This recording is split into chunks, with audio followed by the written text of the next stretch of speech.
10 अगस्त 2023 प्रातः मुरली ओम शांति बाप दादा मधुबन।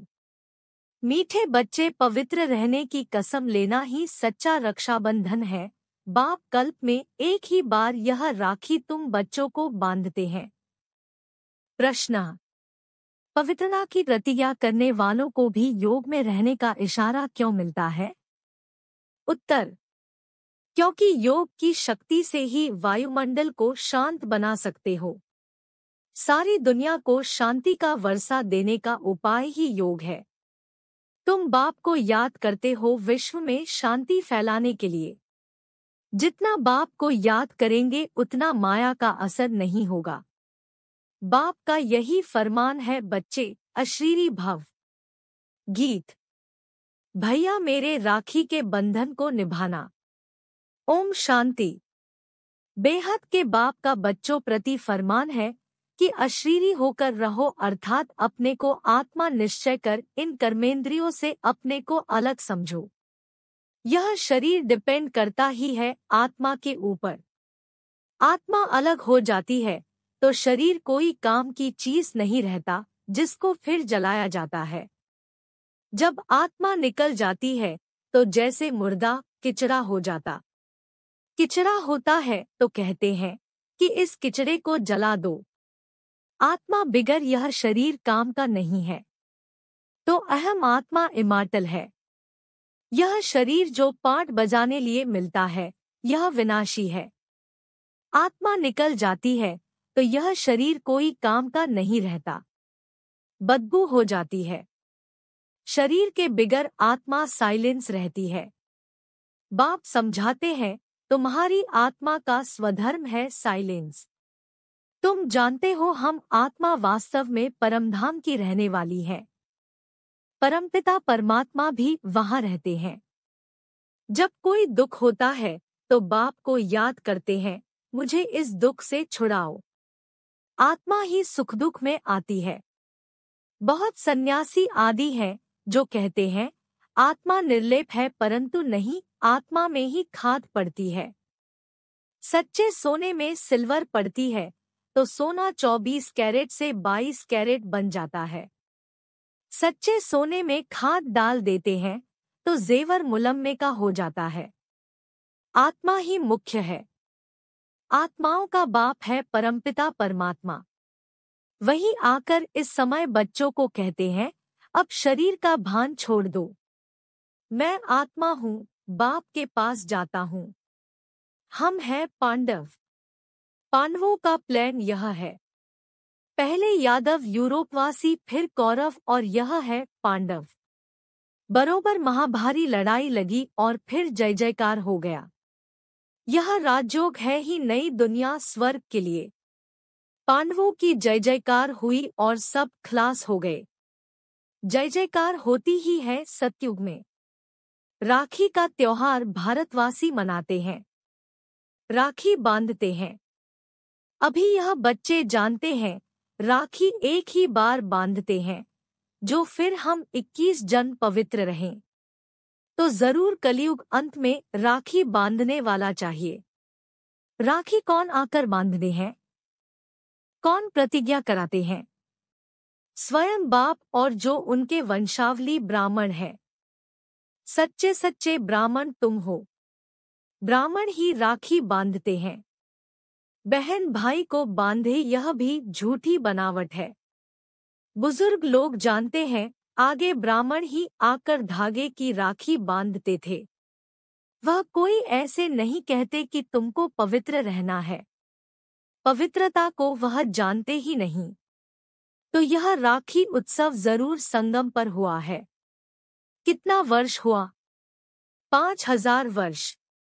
संगम पर बाप ने राखी बांधी, फिर हम सत्युग त्रेता अंत तक पवित्र रहे, फिर भक्ति मार्ग से यह राखी त्योहार शुरू हो गया। कहते हैं यह उत्सव परंपरा से मनाते आए हैं, परंतु ऐसे तो है नहीं।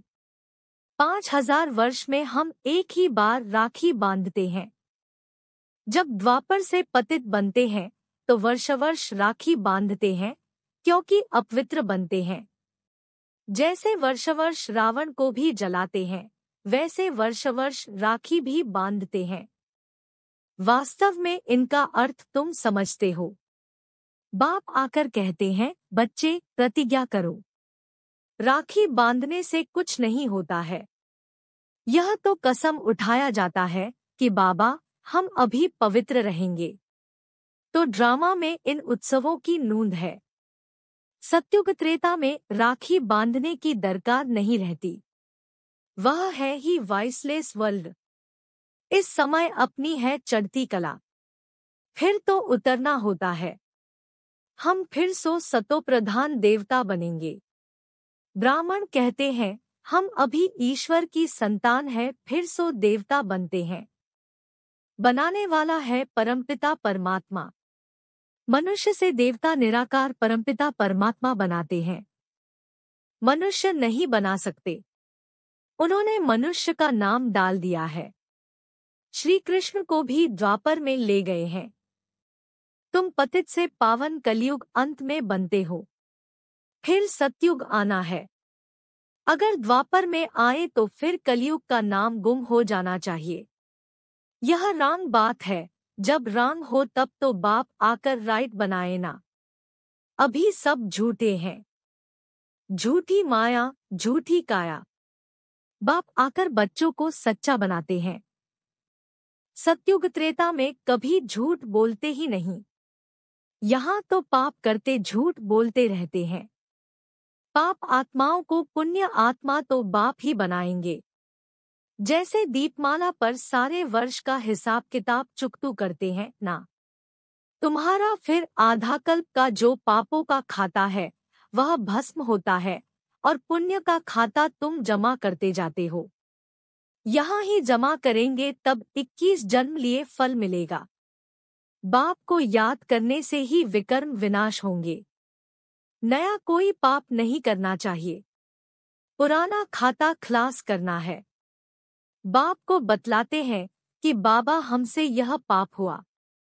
अच्छा, आधा माफ है। इस जीवन में भी छोटेपन में पाप किया है तो वह बतलाने से आधा दंड कट जाएगा। बाकी आधा के लिए फिर भी मेहनत करनी पड़ेगी। इस जन्म की जीवन कहानी से आगे का भी पता पड़ जाता है, क्योंकि संस्कार ले आते हैं ना। फिर उनकी अवस्था का पता पड़ जाता। यह तो समझते हैं दिन प्रतिदिन नीचे ही गिरते आए हैं। दुनिया तमोप्रधान बनती जाती, पाप बढ़ते जाते हैं। फिर पतित पावन बाप आकर राखी बांधते हैं, अर्थात प्रतिज्ञा कराते हैं, तो तुम पवित्र बन जाते हो। परंपरा अर्थात हर 5000 वर्ष बाद यह सच्ची सच्ची राखी बाप से बंधवाते, फिर उसकी रस्म रिवाज आधा कल्प चलती है। उसका महत्व बहुत है। पहले महत्व है जो राखी बांधते हैं। उनका उत्सव है मुख्य। ऊंच से ऊंच उत्सव है शिव जयंती, जिसका कोई को पता नहीं है कि वह कब आए, क्या आकर किया। इब्राहिम, बुद्ध, क्राइस्ट आदि कब आए यह तो सब जानते हैं ना। उनसे आगे सत्युग त्रेता में क्या था वह हिस्ट्री ज्योग्राफी कोई जानते नहीं। देवी देवताओं की राजधानी कैसे स्थापन हुई, कितना समय चली यह कोई जानते नहीं।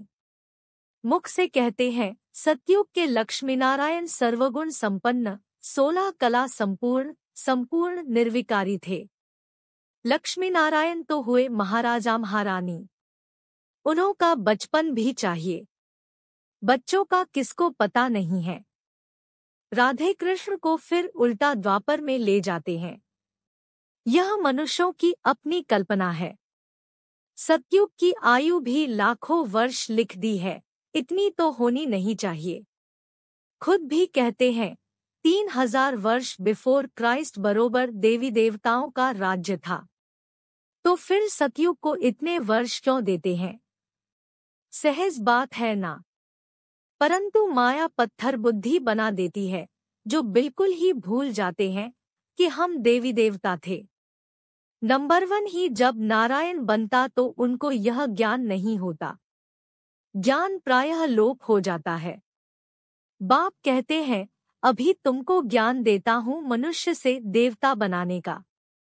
देवरा बन गए फिर क्या सिखलाएंगे? दरकार ही नहीं। तो राखी का उत्सव भी तुम जानते हो। यह सब उत्सव वर्ष होते हैं। कुंभ का मेला, सागंदी का मेला भी बड़ा भारी लगता है। सागर और ब्रह्मपुत्रा नदी का मेला मशहूर है। सागर तो बाप है, उनसे पहले यह ब्रह्मपुत्रा निकली फिर वृद्धि होती जाती है। सागर और ब्रह्मपुत्रा का मेला देखने में आता है। वहाँ फिर है नदियों का मेला, उसमें भी साफ पानी और मैला पानी दिखाई पड़ता है। वहाँ भी हर वर्ष मेला लगता है। वर्ष जाकर पतित से पावन बनने स्नान करते हैं। अभी तुम संगमयुग पर हो। बरोबर इस समय तुम ज्ञान सागर से आकर मिले हो। यह है संगम का सुहावना समय जबकि आत्माओं का परमपिता परमात्मा से मिलन होता है। तुम बच्चे जानते हो जो भी पर्व मनाते हैं वह सब अभी के हैं। आज है रक्षाबंधन। बाबा थोड़ी राखी भी ले आए हैं। अब बाबा पूछते हैं किसको शिव बाबा से राखी बंधवानी है वह हाथ उठावे। पहले 2-4 ने हाथ उठाया, फिर बाबा ने कहा शिव बाबा से जिनको राखी बंधवानी हो वह हाथ उठावे। तो मेजॉरिटी ने हाथ उठाया। बाप दादा बोले क्या तुम सब पावन नहीं बने हो जो राखी बंधवाते हो? फिर मम्मा से बाप दादा ने पूछा तो मम्मा बोली राखी तो बांधी ही हुई है। देखो बाबा ने बच्चों की परीक्षा ली तो सब फेल हो गए। मम्मा ने ठीक कहा, तुम तो पवित्र हो ही। बाकी ज्ञान की धारणा पर मदार है। खजाना तो मिलता ही रहेगा। जब तक जीते हो तब तक खजाना इकट्ठा करते रहो। पवित्र तो तुम हो परंतु याद में रहने से तुम वायुमंडल को शांत बनाते हो। सारी दुनिया को शांति का वर्षा दे रहे हो। पवित्रता की ही प्रतिज्ञा की जाती है। बाप को याद करते हो शांति फैलाने लिए। यह भी तुम जानते हो जितना बाप को याद करेंगे माया का असर नहीं होगा। माया के तूफान भी आते हैं ना। बाप तुम बच्चों को पढ़ाकर त्रिकालदर्शी बना रहे हैं। ड्रामा के आदिमध्यांत को तुम जानते हो। तुम्हारा यह भूलना भी ड्रामा में है, इसलिए फिर से मुझे आना पड़ता है तुम बच्चों को राजयोग सिखलाने। शिव जयंती मनाते हैं परंतु अर्थ नहीं समझते। बाबा ने राखी लाई थी क्योंकि एक बच्चा नया आया था। यह पान का बीड़ा उठाना होता है। बाबा हम राखी बंधवाते हैं। हम पवित्र बन क्यों नहीं बेहद के बाप से वर्षा लेंगे क्योंकि इसमें पवित्रता है फर्स्ट। बेहद का बाप कहते हैं आधा कल्प तुमने विषय गटर में बहुत गोते खाए हैं। यह है ही कुंभी पाक नर्क। 63 जन्म गोते खाए हैं। अब प्रतिज्ञा करो बाबा हम भी पवित्र दुनिया में चल सुख का वर्षा लूंगा। परंतु हिम्मत नहीं देखते हैं। यह है ज्ञान मान सरोवर। इसमें ज्ञान स्नान करने से मनुष्य स्वर्ग की परी बन जाते हैं। भारतवासी लक्ष्मीनारायण आदि के मंदिर बनाते हैं परंतु उनको पता थोड़े ही है कि वह कब आए थे, तो यह हुई अंधश्रद्धा। तुम बच्चों को अब बाप ने आप समान मास्टर ज्ञान सागर बनाया है। जैसे बैरिस्टर पढ़कर आप समान बनाते हैं, फिर नंबरवार पुरुषार्थ अनुसार पास होते हैं। यह भी पढ़ाई है। एम ऑब्जेक्ट क्लियर लिखा हुआ है। शिव बाबा का भी चित्र है परंतु समझते कुछ नहीं है।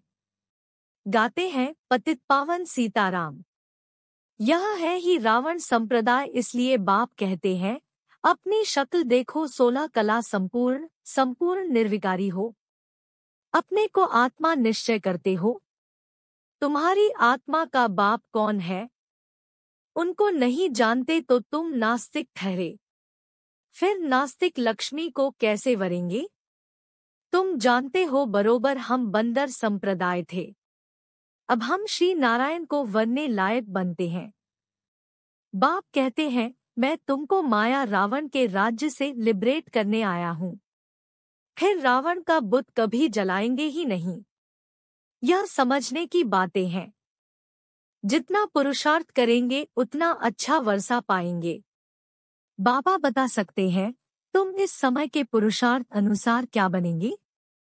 आजकल मनुष्यों की मौत तो बड़ी चीप सस्ती है।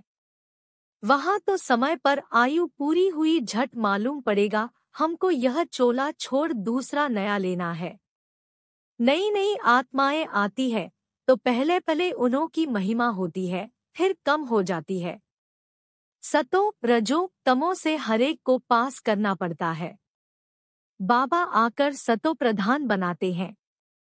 यह भी वंडर है। इतनी करोड़ आत्माओं को अपना अविनाशी पाठ मिला हुआ है जो कभी विनाश नहीं हो सकता। आत्मा इतनी छोटी सी बिंदी है, उनमें सारा अविनाशी पाठ भरा हुआ है। इसको कुदरत कहा जाता है। नया कोई इन बातों को समझ न सके। बड़ी गुह्य बातें हैं। शिव का रूप तो यही दिखाते हैं ना। अगर हम इनका रूप बदला दे तो कहें इनकी तो दुनिया से न्यारी बातें हैं। नई दुनिया के लिए नई बातें अभी तुम सुनते हो, फिर कल बाद भी तुम ही आकर सुनेंगे। तो पतित पावन बाप ने प्रतिज्ञा कराई थी। जिन्होंने यह प्रतिज्ञा की वही स्वर्ग के मालिक बने, इसलिए यह त्योहार मनाया जाता है। सच्चे सच्चे ब्राह्मण तुम हो। सरस्वती ब्राह्मणी ऊंची गाई जाती है। अच्छा, मीठे मीठे सिकीलधे बच्चों प्रति माता पिता बाप दादा का याद प्यार और गुड मॉर्निंग। रूहानी बाप की रूहानी बच्चों को नमस्ते। धारणा के लिए मुख्य सार। 1. पुराने विकर्मों का खाता खलास कर पुण्य का खाता जमा करना है। याद में रह शांति का वायुमंडल बनाना है।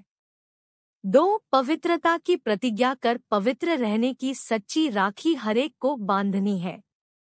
वरदान। सदा दिलखुश मिठाई खाने और खिलाने वाले सच्चे सेवाधारी खुशमिजाज भव। जो रोज अमृतवेले दिलखुश मिठाई खाते हैं वे स्वयं भी सारा दिन खुश रहते हैं और दूसरे भी उनको देख खुश होते हैं। यह दिलखुश की खुराक कैसी भी परिस्थिति को छोटा बना देती है, पहाड़ को रूई बना देती है। तो सदा यही स्मृति रखो कि हम दिलखुश मिठाई खाने और दूसरों को खिलाने वाले हैं। रोने की परिस्थिति में भी मन सदा खुश रहे तब कहेंगे खुशमिजाज। उनके चेहरे से भी सेवा होती है। उनकी सूरत ज्ञान की सीरत को प्रत्यक्ष करती है। स्लोगन। जिसके हर संकल्प से अनेकों को श्रेष्ठ जीवन बनाने की प्रेरणा प्राप्त हो वही पुण्यात्मा है। कृपया आज की मुरली पर लाइक, कमेंट और चैनल को सब्सक्राइब जरूर करें।